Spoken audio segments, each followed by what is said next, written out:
Hello students, good morning. अपन आते हैं अपने टॉपिक पे। क्लास थर्ड ईयर पढ़ क्या रहे थे? क्वांटम के अंदर अपन पढ़ रहे थे कल स्टीफन बोल्ट्जमान का नियम।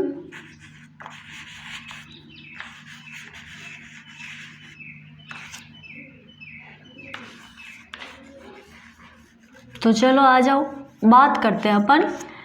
स्टीफन बोल्ट्जमान का नियम अपन ने कल निकाल लिया था, पर उसका कुछ जो कांस्टेंट राशि थी उसकी वैल्यू अपन रख नहीं पाए थे।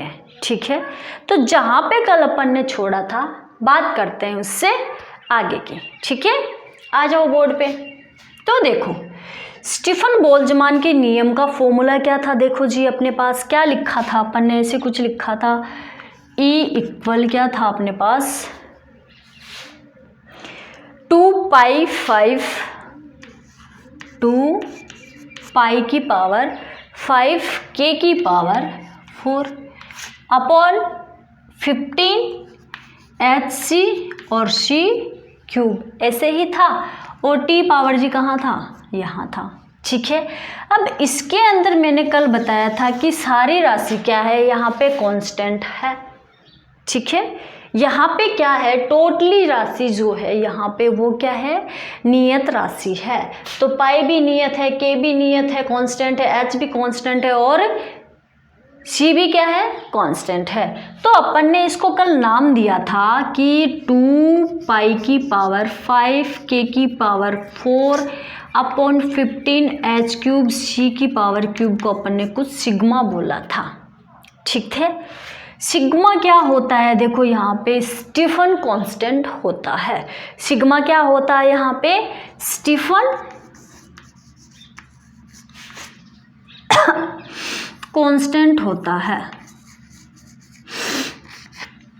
क्लियर है? अब ये जो वैल्यू सिग्मा माना है इसको यहाँ पे पुट कर देते हैं अपना, तो क्या आ जाएगा? e की पावर सिग्मा t की पावर 4। अपन को थर्ड वाली चीज यही प्रूव करनी थी, सो अपन ने कर दी। ठीक है, E इक्वल सिग्मा t की पावर 4 को आप बोलोगे स्टीफन बोल्ट्जमान नियम या फिर स्टीफन बोल्ट्जमान फॉर्मूला। ओके, अब देखो, इसकी बात यहीं तक खत्म नहीं हुई है। अब यहाँ पे अपन ने सिग्मा एक नियत राशि है, तो क्या करेंगे? इस सिग्मा की जगह ये वाली वैल्यू रखेंगे और फिर इन सब की वैल्यू पुट करके, कहने का मतलब क्या है कि स्टीफन नियतांक का मान सभी नियत राशि को रखने पर प्राप्त होता है। क्या बोलता है? देखो, स्टीफन नियतांक का मान, इस वाले नियतांक का मान सभी नियत राशि को रखने पर क्या होगा? प्राप्त होगा। तो इस सिग्मा को उठा लो, यहाँ से उठा लो भाई। चलो, सिग्मा की वैल्यू क्या है? ऊपर क्या माना अपन ने? पुट करो 2π की पावर 5 k की power 4 upon 15 h cube c cube. Okay, अब रखते हैं। देखो, इसकी वैल्यू अपन यहाँ पे क्या आ जाएगा? नीचे रख देते। देखो यहाँ पे तो आएगी नहीं, स्पेस कम है, तो 2 पाई की वैल्यू कितनी होती है? मैथमेटिकल पोर्शन के रूप में, मैथमेटिकल टर्म के रूप में पाई की वैल्यू होती है 3.14। क्या होती है? 3.14 की पावर 5 मल्टीप्लाई के और है साथ इसके, तो के की वैल्यू कितनी होती है?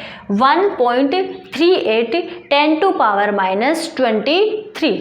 कितनी होती है के की value? 1.38 multiply 10 to power minus 23। तो पुट कर दो 1.38 10 टू पावर माइनस 23। पावर में कितना है? 4 लगा दो। ओके जी, ये क्या है? 15। h की वैल्यू कितनी होती है? 6.62 मल्टीप्लाई 10 टू पावर माइनस 34। ठीक है, कितनी होती है? 6.62 10 to power minus 34। 6.62 10 to power minus 34। Power में कितना है? देखो जी 3 है। चलो सी की वैल्यू कितनी होती है, 3 multiply 10 to power 8, 3 multiply 10 to power 8, ठीक है। ये वैल्यू अपन ने पुट कर दी। अब देखो सिग्मा इक्वल 5, 6, 7 और 8, ठीक है। आ जाओ इसको सॉल्व कर लेना, घर पे बैठे हो आराम से इसको सॉल्व कर लेना अच्छे से। ये वैल्यू आ जाए तो मुझे बता देना, 5, 6, 7 और 8। अरे भाई इसको सॉल्व करोगे तो यही वैल्यू आएगी। तो 5.67 मल्टीप्लाई 10 टू पावर 8, ठीक है, वोट पर मीटर स्क्वायर के की पावर -4, ठीक है।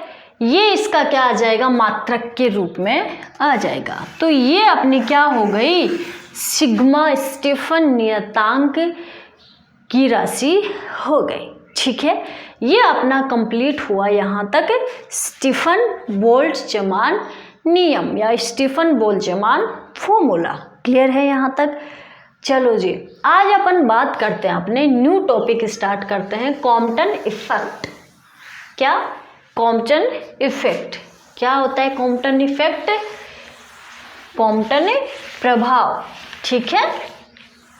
आ जाओ जी, बात करेंगे अपने नए नए टॉपिक की। आज अपन ने देखो अभी तक रेले जीन्स का नियम पढ़ लिया, वीन का नियम पढ़ लिया, स्टीफन बोल्ट्जमान का नियम पढ़ लिया, ब्लैक बॉडी पढ़ ली, कर्षणिका ऊर्जा वितरण वक्र पढ़ लिया, सब कुछ पढ़ लिया ना। अब इससे न्यू टॉपिक की स्टार्ट करते। कहने का मतलब क्या हो जाएगा कि वो जो टॉपिक पढ़े थे वो अपन ने एक ही टॉपिक मान के चलो उसको आप लोग, किसका? ब्लैक बॉडी का, ठीक है। कर्षणिका अभी अपनी कंप्लीट हुई है। तो कहने का मतलब क्या है, इतने दिनों में देखो अपना एक ही टॉपिक कंप्लीट हुआ है, कर्षणिका, ठीक है। आज अपन सेकंड टॉपिक स्टार्ट करते हैं, क्वांटम इफेक्ट, कॉम्पटन प्रभाव, ठीक है। आ जाओ, कॉम्पटन इफेक्ट। चलो जी, देखिए कॉम्पटन प्रभाव क्या कहता है। कॉम्पटन प्रभाव से एक बात पता चलती है कि फोटोन जो होता है वो क्या होता है, अविभाज्य कण होता है। क्या होता है?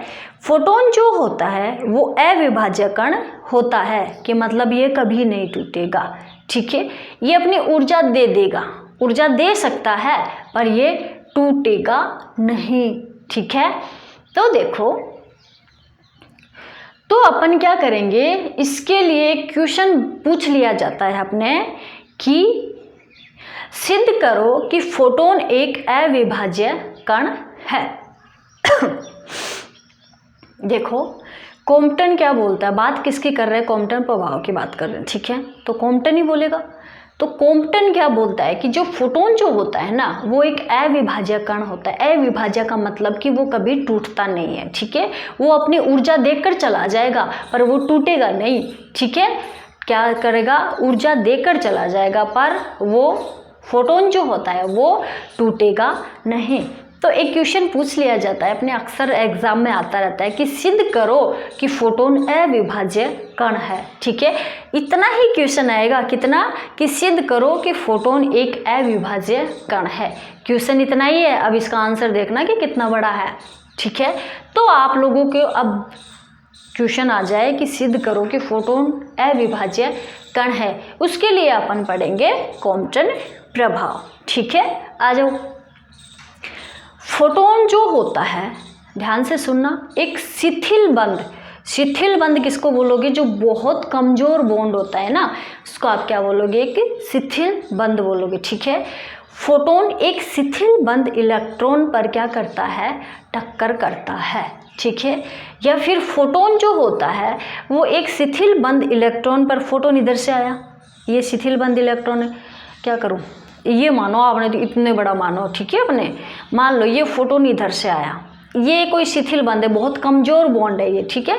फोटोन इधर से आकर इस शिथिल बंध इलेक्ट्रॉन पर क्या होता है, कमजोर बॉन्ड या शिथिल बंध इलेक्ट्रॉन पर आपतित होता है, ठीक है। तो ये इलेक्ट्रॉन क्या करेगा, ऊर्जा अवशोषण करेगा, ठीक है, अब्जॉर्व करेगा।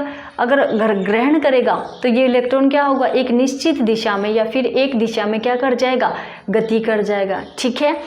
अब ये जो फोटोन आपतित हुआ, ये इसके पास इस फोटोन ने इसको ऊर्जा दे दी, तो ये तो है नहीं कि इसकी ऊर्जा पूरी खत्म होगी, इसके पास कुछ तो ऊर्जा बची है, तो इलेक्ट्रॉन तो क्या हो जाएगा, इधर गति कर जाएगा।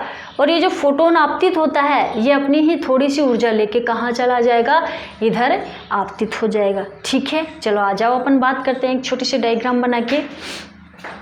मान लो ये कोई क्या है, फोटोन आपतित हो रहा है, ठीक है, आपतित फोटोन है भाई, ये क्या है, आपतित फोटोन है। आपतित फोटोन की ऊर्जा होती है E = hν, ठीक है। अब ये आपतित किस पर होता है, एक यूं मान लो आप लोग, ये इलेक्ट्रॉन है कोई, ठीक है। इस इलेक्ट्रॉन पर जब ये आपतित होता है फोटोन, तो इलेक्ट्रॉन ऊर्जा क्या कर लेगा, ऊर्जा क्या करेगा, कुछ ऊर्जा इलेक्ट्रॉन को दे देता है, तो ऊर्जा ग्रहण करके किसी दिशा में गति कर जाता है। कौन, ये जो इलेक्ट्रॉन है ये ऊर्जा ग्रहण करके मान लो ये इस दिशा में गति कर गया, ठीक है, क्या कर लिया, इस दिशा में इसने गति कर गया, ठीक है। अब ये जो फोटोन आपतित हुआ है इसके ऊपर, तो इसने कुछ ही तो ऊर्जा दी है, तो इसके पास कुछ ऊर्जा तो बची है कि नहीं बची है, तो ये जो फोटोन है ये अपनी ऊर्जा लेकर कहाँ चला जाएगा, इस दिशा में क्या हो जाता है, प्रकीर्णित हो जाता है, ठीक है। यहाँ से जब ये फोटोन आपतित होता है, इसको आपतित फोटोन बोलोगे आप, तो आपतित फोटोन की ऊर्जा कितनी होती है, E⁻hν होती है। अब इसने इस इलेक्ट्रॉन पर आपतित हुआ, तो इलेक्ट्रॉन ऊर्जा ग्रहण करके इस दिशा में चला गया और फोटोन अपनी इस दिशा में चला गया, ठीक है। तो यहाँ पे आप क्या बोलोगे, ये जो डायरेक्शन है टक्कर करने के बाद की, ठीक है, तो टक्कर करने के बाद के फोटोन को क्या बोलोगे आप, प्रकीर्णित फोटोन। क्या बोल दोगे जी, प्रकीर्णित फोटोन। और ये क्या हो जाएगा, प्रकीर्णित इलेक्ट्रॉन, ठीक है। अब अगर आपतित फोटोन की ऊर्जा E1 = hν है, तो प्रकीर्णित फोटोन की ऊर्जा तो दोनों की सेम ही होगी, ऊर्जा तो दोनों की क्या होगी, सेम ही होगी, तो इसको आप नाम दे दो E2 और इसकी ऊर्जा को नाम दे दो आप hν', ठीक है। अब मुझे ये बताओ, E = hν होता है, ये ऊर्जा होती है, ठीक है, पर आइंस्टीन के अनुसार क्या होता है, mc² होता है, mc² होता है, तो mc² इक्वल क्या हो जाएगा, hν। अब ये एक c को इससे क्या कर दोगे, डिवाइड कर दोगे, तो ये क्या बच जाएगा अपना, mc बच जाएगा, ठीक है। ये m जो ये यहाँ पे है ये क्या है, गतिशील द्रव्यमान है, ये m जो मैंने यहाँ पे लिखा है ये क्या है, गतिशील द्रव्यमान है, और ये c क्या है यहाँ पे, प्रकाश का वेग है, ठीक है। ध्यान से समझ के चलना, बार बार देख लेना, बार बार पूछ लेना, कोई दिक्कत नहीं है, ठीक है। क्या किया मैंने यहाँ पे, E = hν, ये तो किसके अनुसार है, आपतित फोटोन के अनुसार है, पर आइंस्टीन के अनुसार ऊर्जा क्या होती है, mc² होती है। तो mc² इक्वल क्या आ जाएगा, hν, और ये जो एक c है इसको अपन ने इसके नीचे डिवाइड कर दिया, तो क्या बचा, mc = hν/c बचा। और अब ये m जो ये यहाँ पे है, ये m क्या है, अपना गतिशील द्रव्यमान है, और ये c क्या है यहाँ पे, प्रकाश का वेग है। तो द्रव्यमान मल्टीप्लाई वेग इक्वल कितना होता है, संवेग होता है। द्रव्यमान को वेग से गुणा कर दोगे तो अपने को क्या प्राप्त होता है, संवेग प्राप्त होता है। अरे संवेग प्राप्त होता है कि नहीं होता है, ऐसे होता है ना, संवेग को अपन P = mv लिखते हैं ना, लिखते हैं, तो m तो अपने पास है ही। इस c को मैंने क्या बोला है यहाँ पे, प्रकाश का वेग बोला है, तो वेग क्या होता है, v होता है कि नहीं होता है। तो ये क्या हो जाएगा, p, mc को p बोल सकते हैं, तो hν/c, ठीक है। अपने पास संवेग कितना आ गया यहाँ पे, P = hν/c। तो तो आपतित फोटोन का संवेग अपने पास क्या हो जाएगा, ये तो अपन ने क्या लिखी यहाँ पे, ऊर्जा लिखी। अब आपतित फोटोन का संवेग अपने पास क्या हो जाएगा, देखो यहाँ पे P1 equal H nu upon C. ठीक है, ऐसे ही प्रकीर्णित फोटोन का संवेग क्या हो जाएगा अपने पास, P2 dash equal H nu dash upon C. Clear है यहाँ तक? ओके जी, ये तो अपन ने फोटोन को कंप्लीट किया यहाँ पर। ठीक है, आपतित फोटोन हो गया, प्रकीर्णित फोटोन हो गया। अब बचा कौन सा अपने पास, इलेक्ट्रॉन बचा। एक इलेक्ट्रॉन कौन सा बचा, ये वाला, और एक इलेक्ट्रॉन प्रकीर्णित इलेक्ट्रॉन। इसके ऊपर भी क्या करेंगे अपन, ऊर्जा और संवेग निकालेंगे। इसके ऊपर भी क्या करेंगे, ऊर्जा और संवेग निकालेंगे। तो मुझे ये बताओ, ये जो इलेक्ट्रॉन है ये यहाँ पे क्या है, रेस्ट में है। ठीक है, ये क्या है, यहाँ पे स्थिर इलेक्ट्रॉन है। क्या है, स्थिर इलेक्ट्रॉन है। अगर स्थिर इलेक्ट्रॉन है तो यहाँ पे इसका संवेग क्या हो जाएगा, 0। अगर भाई स्थिर इलेक्ट्रॉन ही है तो स्थिर इलेक्ट्रॉन का तो कोई संवेग ही नहीं होता है, तो क्या हो जाएगा, 0। और ऊर्जा क्या हो जाएगी यहाँ पे, E2 इक्वल m0 c²। देखो यहाँ पे मैंने जब संवेग निकाला था तो मैंने बोला था गतिशील द्रव्यमान है, वहाँ पे क्या था, m था, इसलिए मैंने क्या बोला था, गतिशील द्रव्यमान है। अब यहाँ पे इलेक्ट्रॉन ही जब स्थिर है तो इसकी एनर्जी को यहाँ पे जो द्रव्यमान लेंगे उसको क्या करेंगे अपन, नोट के रूप में लिख देंगे। तो क्या करेंगे, m0, 0 क्यों लगाया, O क्यों लगाया, क्योंकि यहाँ पे स्थिर है। ठीक है, m0 c²। तो देखो अब ये प्रकीर्णित होके यहाँ पे आ गया, तो प्रकीर्णित होके आ गया, ये क्या किया, अच्छा चलो जी ठीक है। अब मैंने क्या किया, यहाँ पे ये जो प्रकीर्णित इलेक्ट्रॉन है इसका संवेग और क्या निकालेंगे अपन, E निकालेंगे। ठीक है, तो देखो, अरे भैया हाँ जी, देखो ये क्या किया मैंने, यहाँ पे इसको नाम चेंज कर दो। ये भाई E1 है तो इसको E1 डैश बोल दो, ये यहाँ पे P1 है तो इसको P1 डैश बोल दो। ठीक है, अब E2 तो इसको लेंगे ना अपन। तो देखो अब यहाँ पे प्रकीर्णित इलेक्ट्रॉन है तो प्रकीर्णित इलेक्ट्रॉन का संवेग क्या हो जाएगा, P2 डैश इक्वल mv, और इसकी एनर्जी क्या हो जाएगी यहाँ पे, P2 इक्वल या फिर E2 डैश इक्वल क्या हो जाएगा यहाँ पे, mc²। ठीक है, यहाँ पे तो रेस्ट में है, स्थिर है, तो ये मैंने यहाँ पे क्या बोल दिया, m0 बोल दिया। अब ये यहाँ से गति करता हुआ यहाँ आ रहा है तो गतिशील हो गया ना इलेक्ट्रॉन, तो गतिशील हो गया तो मैंने इसको क्या बोल दिया यहाँ पे, mc²। ठीक है, क्लियर है? देखो अब कॉम्पटन प्रभाव क्या बोलता है, यहाँ तक डायग्राम क्लियर है, सबको क्लियर है? तो देखो कॉम्पटन प्रभाव क्या बोलता है कि कॉम्पटन प्रभाव के अनुसार जब फोटोन शिथिल बंद इलेक्ट्रॉन पर आपतित होता है तो इलेक्ट्रॉन को कुछ ऊर्जा दे देता है। ठीक है, जब फोटोन शिथिल बंद इलेक्ट्रॉन पर आपतित होता है तो इलेक्ट्रॉन को कुछ ऊर्जा दे देता है, और इलेक्ट्रॉन कुछ ऊर्जा और फोटोन एक निश्चित दिशा में गति करता हुआ प्रकीर्णित हो जाता है। ठीक है, और फोटोन एक निश्चित दिशा में गति करता हुआ प्रकीर्णित हो जाता है। ठीक है, देखो इस अवस्था में प्रकीर्णित फोटोन की तरंग दैर्ध्य जो होगी, ठीक है, अब यहाँ तक आप लोगों को क्लियर है। अब एक बात और याद करके चलना, देखो यहाँ पे अब ये जो एक तो आपतित फोटोन है, एक प्रकीर्णित फोटोन है। ठीक है, तो ये आपतित फोटोन की तरंग दैर्ध्य यहाँ पे हो जाएगी लैम्डा, और प्रकीर्णित फोटोन की तरंग दैर्ध्य यहाँ पे क्या हो जाएगी, लैम्डा डैश। ठीक है, अब ये देखो क्या बोलता है ये, और इलेक्ट्रॉन भी एक निश्चित दिशा में गति कर जाता है। ठीक है, इसके बाद क्या होता है कि इस अवस्था में प्रकीर्णित फोटोन की तरंग दैर्ध्य क्या हो जाती है, लैम्डा डैश, और ये जब सारी कंडीशन यहाँ पे होती है तो लास्ट में बात क्या निकल के आएगी अपने सामने कि प्रकीर्णित फोटोन की तरंग दैर्ध्य लैम्डा डैश आपतित फोटोन की तरंग दैर्ध्य से क्या है, ज़्यादा है।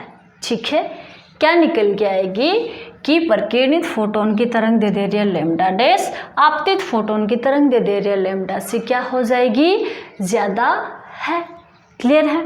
तो देखो अब इस पूरे डायग्राम से अपने को समझने में क्या आया या फिर रिजल्ट क्या निकालना है अपने को।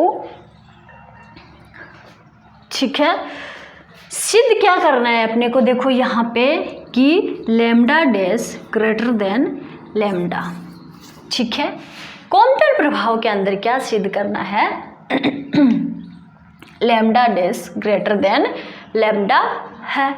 अब अगर ये इससे बड़ा है तो इन दोनों का अंतर भी होगा, होगा कि नहीं होगा, तो लैम्डा डैश माइनस लैम्डा जो हो जाएगा उसको आप क्या कहोगे, कॉम्पटन विस्थापन। ठीक है, क्या हो जाएगा, लैम्डा डैश माइनस लैम्डा जो होगा उसको आप क्या कहोगे, कॉम्पटन, क्या कहोगे, कॉम्पटन विस्थापन। तो लास्ट में रिजल्ट क्या निकल के आया, अपने को प्रूव क्या करना है, एक तो ये कॉम्पटन विस्थापन क्या होता है और एक अपने को क्या प्रूव करना है कि ये lambda dash greater than lambda क्यों होता है।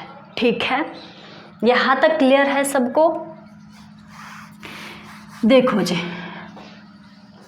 अब क्या करते हैं यहाँ पे, ये तो कॉम्पटन ने बात बोल दी। ठीक है, अब आप लोगों को भी पता है कि जब अपन क्वांटम पढ़ रहे हैं, क्या पढ़ रहे हैं, जब अपन क्वांटम पढ़ रहे हैं तो क्वांटम की जो भी थ्योरी आती है, क्वांटम तो बाद में आता है, उससे पहले कौन आता है, क्लासिकल आता है। ठीक है, कौन आता है, क्लासिकल आता है। तो ये चीज़ सारी चीज़ तो किसने बोली, क्वांटम ने बोले। ठीक है, अब क्लासिकल देखो क्या बोलता है। ठीक है, क्वांटम वाली चीज़ याद रखना, देखो यहाँ पर, यहाँ तक क्लियर है सबको। पर क्लासिकल क्या बोलता है, क्लासिकल बोलता है कि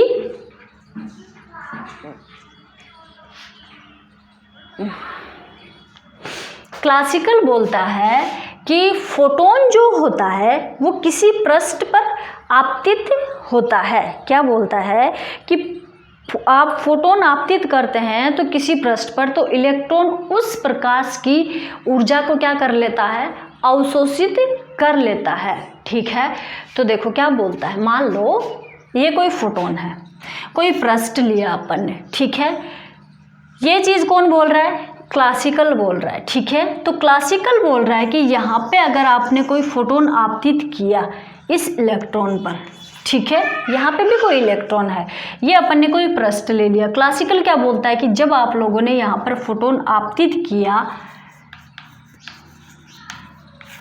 तो ये इलेक्ट्रॉन को ऊष्मा देगा।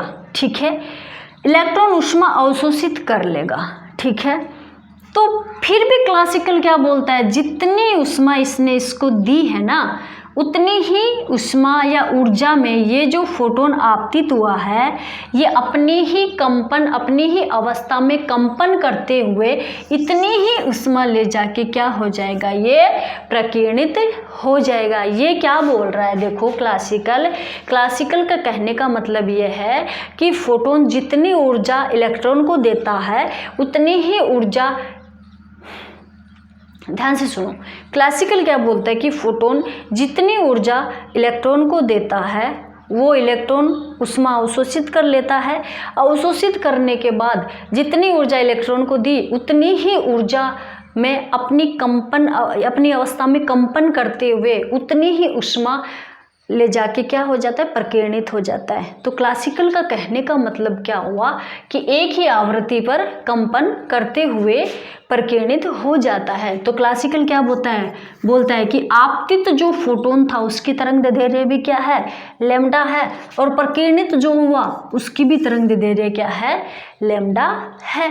तो देखो, और जबकि प्रयोग क्या बोलता है कि आपतित फोटोन की तरंग दैर्ध्य लैम्डा है और प्रकीर्णित फोटोन की तरंग दैर्ध्य लैम्डा डैश है। कहने का मतलब प्रकीर्णित फोटोन की तरंग दैर्ध्य लैम्डा डैश आपतित फोटोन की तरंग दैर्ध्य से क्या है, ज़्यादा है। पर क्लासिकल क्या बोलता है कि इन दोनों की, आपतित फोटोन और क्लासिकल आपतित फोटोन और प्रकीर्णित फोटोन दोनों की आवृत्ति क्या कर दिया, तो दोनों की तरंग दैर्ध्य इसने क्या कर दी, सेम कर दी। तो ये चीज़ पॉसिबल नहीं है। तो क्लासिकल इस वाले प्रयोग को समझाने में भी क्या रहा, असफल रहा। ठीक है, अब इसका डेरिवेशन अपन देखो, काफ़ी बड़ा डेरिवेशन है। यहाँ तक मेरे हिसाब से सबको समझ में आ जाना चाहिए, या फिर आ गया होगा। अगर नहीं भी आया हो तो कोई दिक्कत नहीं है, अपन फिर से इसका रिकैप कर लेंगे। ओके, अब इसका डेरिवेशन अपन करेंगे नेक्स्ट क्लास में। Thank you.